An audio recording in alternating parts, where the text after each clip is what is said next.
இது வரைக்கும் இருந்த பிக் பாஸ் சீசன் இந்த வாட்டி இருக்க போறது இல்லைங்க. ஏன்னா இந்த வாட்டி பார்த்தீங்கன்னா பயங்கர கான்ட்ரவர்சியா போகுது அப்படின்றது கிளீனா தெரியுது. ஏன்னா இந்த வாட்டி பார்த்திபன் உள்ள வராரு. அதே மாதிரி காத்து கருப்பு கலையத்துக்கு உள்ள போட்டிருக்காங்க.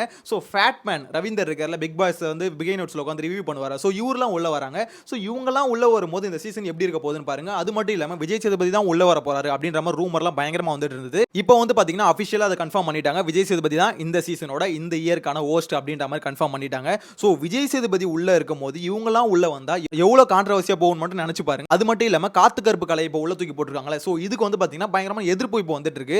அதாவது ஹார்ட் கோர் பிக் பாஸ் ஃபேன்ஸ்லாம் இருப்பாங்களா. ஸோ இவங்கலாம் என்ன சொல்லிட்டு இருக்காங்கன்னா, காத்து கருப்பு கலை மாதிரி ஆளுங்களை இந்த ஷோல தூக்கி போடாதீங்க. ஏன்னா ஷோக்குன்னு ஒரு ஸ்டாண்டர்ட் இருக்கு. ஸோ இந்த ஸ்டாண்டர்ட் வந்து கெடுக்க கூடாது அப்படின்ற மாதிரி சொல்லியிருக்காங்க. ஆக்சுவலா என்ன சொல்ல வராங்கன்னா, காத்து கருப்பு கலை எல்லாம் 18+ ஜோக் போட்டு ஃபேமஸ் ஆனாரு. ஸோ இந்த மாதிரி ஆளுங்களை நீங்க என்கரேஜ் பண்ணீங்கன்னா நிறைய பேர் இந்த மாதிரி கிரியேட் ஆவாங்க. ஏன்னா ஆல்ரெடி பாத்தீங்கன்னா இப்போ சோஷியல் மீடியால நிறைய பேர் வந்து எப்படி வேணா ட்ரெண்ட் ஆகலாம் அப்படின்ற மாதிரி நினைச்சுக்கிட்டு தான் ட்ரெண்ட் ஆயிட்டு இருக்காங்க. அதான உண்மை. ஸோ இந்த மாதிரி சூழ்நிலையில இந்த மாதிரி காத்து கருப்பு கலை மாதிரி ஆளுங்களை நீங்க ரெகக்னைஸ் பண்ணி ஷோக்குள்ள எடுத்து போட்டீங்கன்னா இந்த மாதிரி நிறைய பேர் பார்த்தீங்கன்னா ஓகே நம்மளும் இந்த மாதிரி எப்படி ஃபேமஸ் ஆனாலும் பரவாயில்ல, பிக் பாஸ் மாதிரி ஒரு ஷோவில் வந்து நம்மளை எடுத்துப்பாங்க அப்படின்ற மாதிரி ஒரு ஐடியா வந்துடும். ஸோ அதனால் அதை பண்ணக்கூடாது அப்படின்ற மாதிரி பார்த்தீங்கன்னா நியூஸ் வந்திருக்கு. ஆல்ரெடி யாரெல்லாம் உள்ளே வர போகிறாங்க அவங்களோட நேம் லிஸ்ட் வந்து பார்த்தீங்கன்னா லாஸ்ட் வீடியோலேயே போட்டிருந்தேன். இப்போ நான் அந்த ஸ்க்ரீனில் கூட ஷேர் பண்ணுறேன். ஸோ இவங்கலாம் பார்த்தீங்கன்னா உள்ளே வரதுக்கான வாய்ப்புகள் இருக்குது, ரூமராக வந்திருக்கு. ஆனால் இந்த பார்த்திபன் அதே மாதிரி பார்த்தீங்கன்னா காத்து கருப்பு கலை, ஃபேட்மேன் இவங்கலாம் உள்ளே வரதுக்கு அதிகபட்ச வாய்ப்பு இருக்குது அப்படின்ற மாதிரி சொல்கிறாங்க. ஏன்னா இப்போ காத்து கருப்பு கலை உள்ளே வரது எந்த அளவுக்கு பேசு பொருளாகுதோ அதே மாதிரி பார்த்தீங்கன்னா பார்த்திபன் இருக்கார்ல, இவர் உள்ள வரது பயங்கர பேசு பொருளாக இருக்கு. ஏன்னா பார்த்திபன் இருக்கார்ல, அவரோட ஆட்டிடியூட் இருக்குல்ல பயங்கரங்க. ஆக்சுவலாக ஒரு அவார்ட் ஷோவில் வந்து அவருக்கு வந்து பிடிக்கல, அந்த அவார்டு வந்து வாங்குறது பிடிக்கல. அவர் என்ன தெரியுமா சொன்னார், டேரெக்டாக வந்து இந்த மாதிரி உங்களோட அடுத்த அவார்டு எனக்கு வேணாம் அப்படின்ற மாதிரி டேரெக்டாக அவ்வளோ பேர் முன்னாடி சொல்லிட்டு வந்தார். இதையே நான் விருதாக எடுத்துக்கிறேன், இனிமே வீடில் நான் விருது பெற விரும்பலை அப்படிங்கிறத மட்டும் நான் இங்கே பதிவு செய்ய விரும்புகிறேன். நன்றி. ஸோ அந்த அளவுக்கு பார்த்தீங்கன்னா பயங்கர ஒரு கிட்டத்தட்ட ஆட்டிடியூட் இருக்க ஒரு ஆள் தான் இவர். வந்து விஜய் சேதுபதி சொல்கிறத கேட்டு அடங்கி இருப்பாரா அப்படின்ற ஒரு கேள்வி இருக்குல்ல. ஏன்னா கமல் சார் இருக்கும் போது பார்த்தீங்கன்னா எல்லாருமே அவரோட ஜூனியர்ஸ் தான் கிட்டத்தட்ட.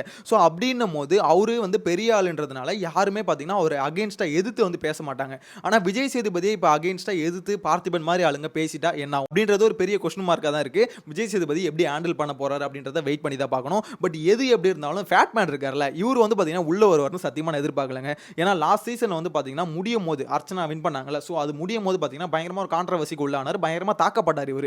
என்ன ஆச்சுன்னு பார்த்தீங்கன்னா அர்ச்சனா வந்து 13 லட்சம் இந்த மாதிரி வந்து பாட்ஸுக்கு அதாவது பெய்டு ஓட்ஸ் வச்சு தான் அவங்க ஜெயிச்சாங்க அப்படின்னு நம்ம பார்த்தீங்கன்னா ஃபன்னாக சொல்லிட்டாரு. ஸோ இது சொன்னதுனால பார்த்தீங்கன்னா எல்லாருமே அடின்னு அடிக்க ஆரம்பிச்சிட்டாங்க. ஸோ அதுக்கப்புறம் பார்த்தீங்கன்னா அப்பாலஜி கேட்டுட்டாரு. ஸோ இந்த மொமெண்ட்ல நடக்கும் போது அவர்கிட்ட ஒரு கேள்வி கேட்டாங்க, நீங்க பிக் பாஸ்குள்ள போவீங்களா அப்படின்ற மாதிரி கேட்கும்போது அவர் என்ன தெரியுமா சொன்னாரு, நான்லாம் சத்தியமாக போகிறதுக்கு வாய்ப்பு இல்லைங்க அப்படின்ற மாதிரி சொன்னார். இப்போ அவர் நேமை வந்து எல்லாருமே சொல்லிட்டு இருக்காங்க, இவர் உள்ள வரதுக்கு அதிகபட்ச வாய்ப்பு இருக்கு அப்படின்ற மாதிரி. ஆனால் உள்ள வந்தால் பயங்கர இன்ட்ரெஸ்டிங்காக இருக்கும் அப்படின்றது மட்டும் கிளீனாக தெரியுங்க.